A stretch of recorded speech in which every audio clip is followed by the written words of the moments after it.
françaisdanslemonde.fr, la première plateforme multimédia d'aide à la mobilité internationale. Bienvenue sur notre podcast, je suis Gauthier Seyss et j'ai le plaisir de passer 10 minutes avec Rémi Hermès. On va parler de son livre. 10 minutes, le podcast des Français dans le monde. françaisdanslemonde.fr.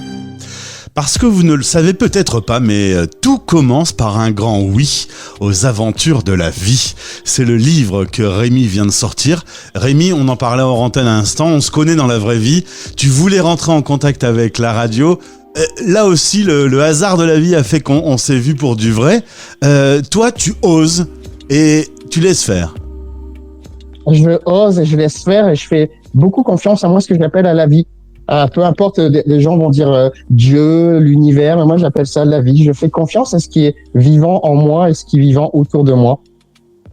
Eh ben c'est très bien. Et c'est ça. C'est un beau préambule. Oh, c'est marrant, il y a un petit accent canadien. On te le dit de temps en temps ? Ouais, un coup de temps en temps, on me le dit. Mais ce qui est marrant, c'est que quand je vais en Angleterre, on me dit est-ce que vous êtes anglais ? Parce que j'ai l'accent anglais aussi en même temps quand je vais en Angleterre. Et je me dis, en fait, il y a un truc avec là où on est, en fait, on arrive à capter la vibration de l'accent et on se met en fait dans l'accent de là où on est. C'est ça, je me dis. En tout cas, tu n'as pas l'accent du Nord et tant mieux, parce que c'est pas le plus joli des accents, hein, le petit accent ch'ti. Toi, tu es originaire du Pas-de-Calais, tu fais tes études en France et puis par envie, une partie de tes études en Angleterre. Tu as 20 ans quand tu découvres l'international et coup de foudre pour Londres. Coup de foudre pour Londres, pour cette ville en fait qui est multiculturelle, la diversité et cette ouverture de nos frontières intérieures. En fait, Londres, pour moi, c'est on ose s'ouvrir à soi et s'ouvrir aux autres. On s'ouvre à des Européens, on s'ouvre à des Indiens, à des Américains. En fait, à Londres, il y a plein de diversité, il y a plein de cultures, il y a plein de gens. Et moi, en fait, c'est ce que je recherchais en fait en allant à Londres. Faut dire que tu voulais aller à Miami, mais l'école avec qui tu travaillais te dit est-ce que tu as 200 000 euros sur ton compte ? Donc, changement de projet, ça a été Londres. C'est dingue de devoir avoir un stock d'argent pareil pour aller poursuivre ses études. C'est clair. C'est comme ça. En tout cas, tu ne les avais pas à ce moment-là, mais tu vas aller quand même aux États-Unis. Après la fin de tes études, tu commences à faire des stages et des jobs. Mais tous les week-ends, dès que tu as la possibilité, dès qu'il y a des vacances, tu as un sac à dos qui est prêt à la maison pour partir te rencontrer finalement. Tu pars pour mieux te connaître. C'est ça, en fait, je suis parti pour mieux me connaître. En fait, c'est que au tout début de ma carrière professionnelle, et qui a aussi été le résultat aussi de mon enfance, de mon adolescence, de toutes ces remises en question, de qui suis-je. Et en fait, au tout début de ma carrière professionnelle, dans le monde de la finance, il y a eu ce que moi je dis un tremblement de terre intérieur. En fait, j'ai eu une grosse remise en question. Qui suis-je, qui sommes-nous? Et là, en fait, mon moyen, c'était de prendre mon sac à dos et bingo, tous les week-ends, tous les 15 jours, je partais à Londres. Et après, en fait, petit à petit, je me suis comme un peu l'escargot, la coquille d'escargot, j'ai fait l'Angleterre, l'Irlande, l'Espagne, et voilà, pour aller de plus en plus loin, en fait. C'est comme ça que je suis allé m'explorer. En fait, mon but, c'était de m'explorer pour aller me rencontrer et rencontrer les autres. Alors tu vis comme ça pendant 15 ans, avec un job dans la finance. C'est marrant d'ailleurs parce que la découverte de soi, partir à la rencontre des autres, et la finance, on a l'impression que c'est pas des choses qui sont hyper compatibles. On dirait que c'est l'opposé en fait. Ouais. Et c'est souvent l'opposé. Et malheureusement, en fait, si on arrive à concilier le monde de la finance, des voyages, de la connaissance de soi, en fait, c'est un pot, une richesse intérieure en fait. Et une richesse pour le monde en fait, parce qu'on arrive à mettre du sens sur ce qu'on fait, dans son travail, dans le monde de la finance. Voilà, on voit plus l'argent pour gagner de l'argent, mais en fait, on voit l'argent pour aider le monde, pour prospérer, pour le rendre meilleur, pour le rendre plus abondant. Et c'est ça, en fait, c'est une fois qu'on arrive à toucher à ce qui suis-je en le mêlant à le monde de la finance, de l'entreprise, en fait, là, on offre un cadeau. On s'offre le cadeau pour soi, on offre le cadeau pour les autres. En tout cas, au bout de 15 ans, tu te dis que tu dois vraiment avoir du temps pour voyager. Résultat, tu vends tout, hein. De l'appartement au lit, il reste plus rien. Tu gardes ton sac à dos et puis basta. Exactement ça. Juste le sac à dos. Au début, c'était 15 kilos. Et au bout de tout mon voyage, donc au bout de 6 ans et demi, il me restait plus que 7 kilos. Et tout le monde se déleste du superflu petit à petit. C'est ce que les globetrotters me racontent à chaque fois. Donc tu voyages léger et ta famille, tes amis, ils disent t'es un fou? Mes parents, surtout, me comprenaient pas. Qu'est-ce que je fais? Qu'est-ce que comme si je pétais un câble. Parce que je pars du monde de la finance, je prends mon sac à dos, je pars explorer le monde, mais pour mes parents, ça a pas de sens. Parce qu'ils m'ont payé des études, voilà, j'ai un job, un CDI bien payé, bien cadré, tout et de tout casser ce modèle-là, c'est sûr, c'est déstabilisant pour eux. Et ce qui est tout à fait normal. Mais c'est surtout mes parents, voilà. Après, mes amis, voilà, ils me connaissaient un peu plus, ce côté explorateur, aventurier. Donc, du coup, là, c'est passé tout seul, en fait. Et puis, on a bien compris que tu mettais la spiritualité au cœur de ton quotidien. Résultat, le premier coup de cœur, ce sera pour une retraite de méditation que tu vas aller faire au Canada. Et là, tu vas te retrouver 10 jours face au silence. J'essaye d'imaginer ce que ça peut être pour moi qui parle toute la journée, 10 jours de silence. Ça me paraît déraisonnable. Ça, on apprend beaucoup en se taisant. Ça a été l'une des plus belles expériences de ma vie. En me taisant, en fait, j'ai compris que je me parlais énormément. Dans ma tête, ça tournait. Mais dans ma tête et aussi dans mon corps, parce qu'il y avait cette agitation aussi en même temps, parce que on est assis sur un carré de 80 cm². Donc, du coup, vraiment tout petit, on peut pas bouger, on peut pas parler, on peut pas regarder les autres. Et donc, du coup, on est face à soi-même et face à sa vérité, face à son mode de fonctionnement. Et donc, du coup, pendant 10 jours, c'est assez difficile. Et pour moi, en fait, ce que j'ai remarqué au début, on était peut-être 100 hommes, et à la fin, on n'était plus que 25 au bout des 10 jours. Tellement c'est une expérience qui nous pousse dans nos retranchements. Et on peut se parler à soi-même? On peut se parler à soi-même. Et à un moment, faut se dire, OK, stop. Au bout du 6e jour, je me suis dit, OK, Rémi, arrête de te parler.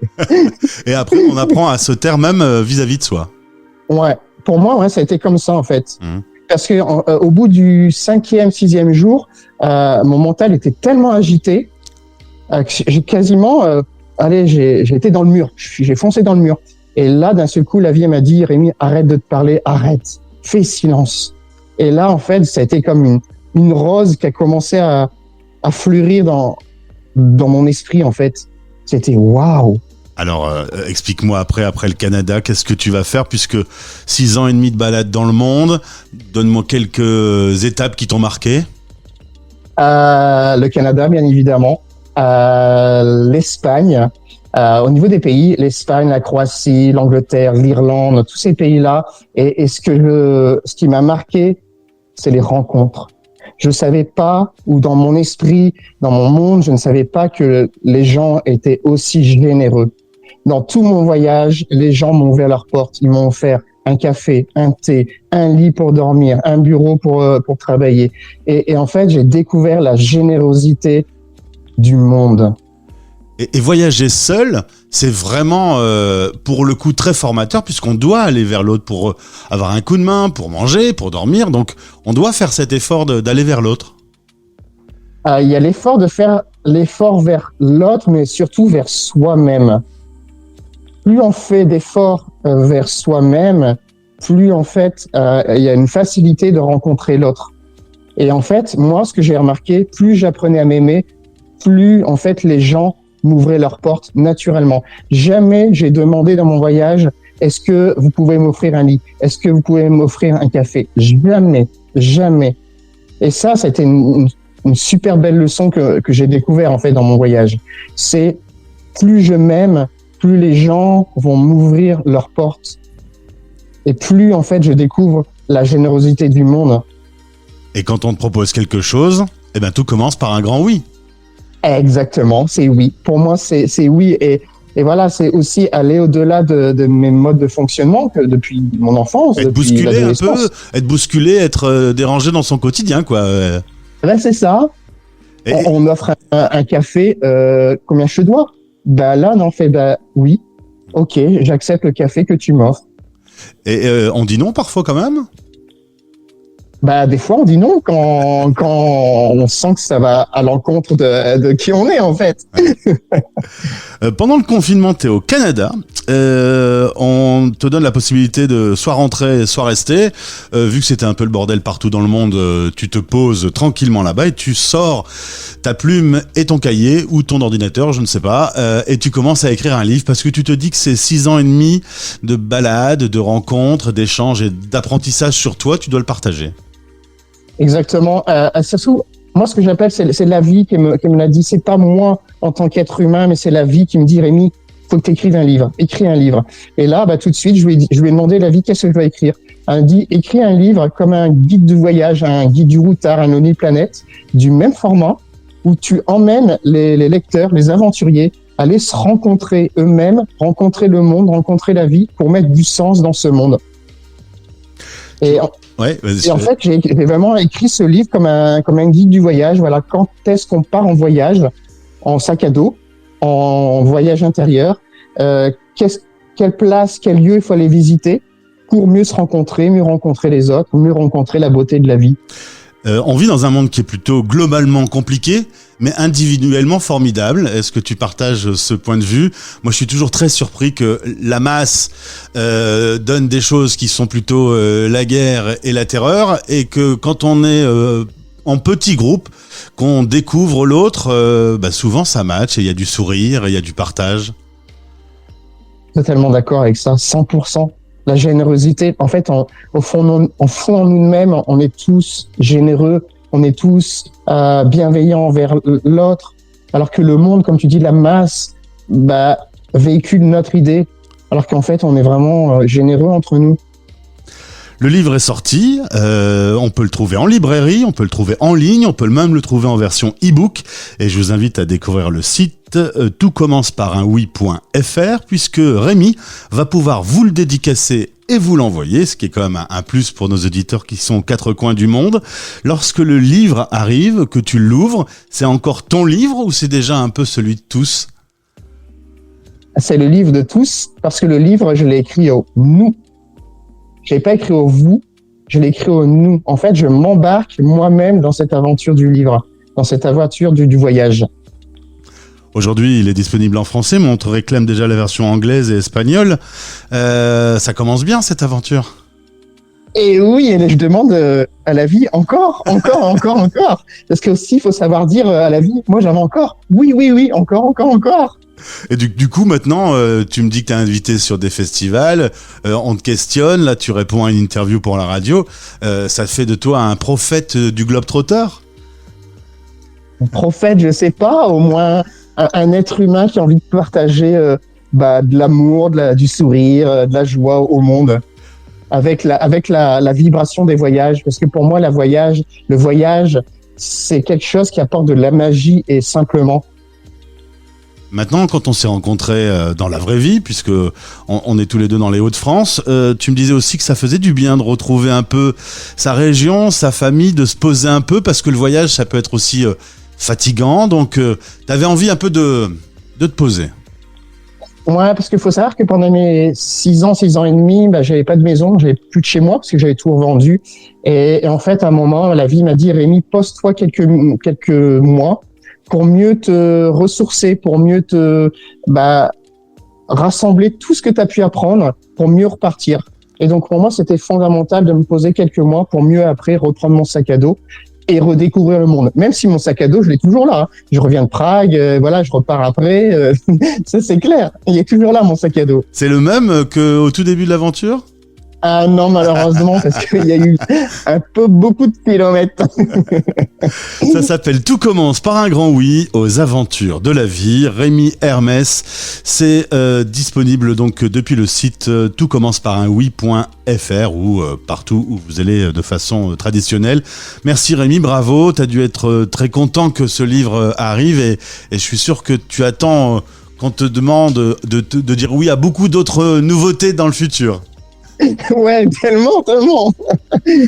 Et tu voulais passer à la radio pour parler de ton livre, j'ai dit oui. Tu vois, moi aussi, je dis oui. Muchas gracias, Gauthier. À très bientôt. On se retrouve dans quelques temps. Tu nous racontes la suite de tes aventures. Bien évidemment. Merci. Français dans le monde. Français dans le monde.